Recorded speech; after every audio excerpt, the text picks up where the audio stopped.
ও হে হরিদাস পাল, দিলীপ ঘোষ, তোমারে বলতে চাই ওটা মুসলমানদের বাপের সম্পত্তি, বাপের সম্পত্তি, বাপের সম্পত্তি।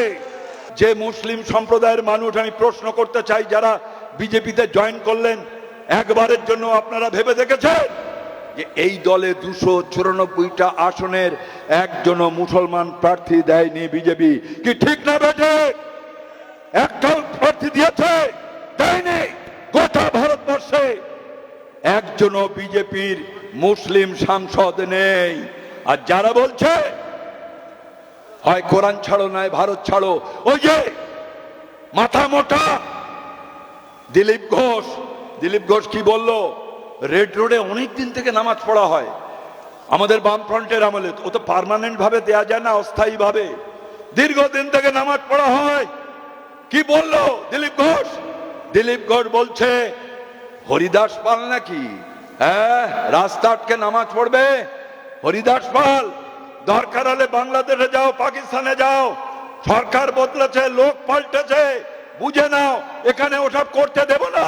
ও হে হরিদাস পাল, দিলীপ ঘোষ, তোমারে বলতে চাই ওটা মুসলমানদের বাপের সম্পত্তি, বাপের সম্পত্তি, বাপের সম্পত্তি।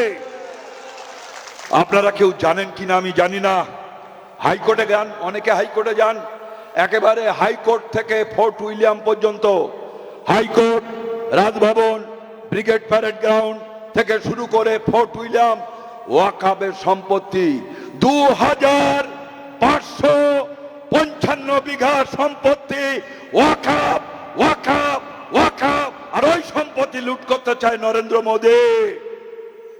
দিলীপ ঘোষের জানা দরকার, বিজেপি বন্ধু যদি আমার কেউ বক্তব্য শুনে থাকেন জেনে নিন, হ্যাঁ হরিদাস পালেদেরই জমি, আগে সেখানে নামাজ পড়তে দেয়া যাবে না। অথচ যোগার নাম করে দিলীপ ঘোষ একেবারে হাঁটু কেড়ে জিভ বার করে দেখেছেন কি করছে? যোগ ব্যায়াম করছে, যোগ ব্যায়াম। বুড়ো বয়সে ভীমরতি ধরে যোগ ব্যায়াম করছে দিলীপ ঘোষ। সর্বনাশা শক্তি এসছে।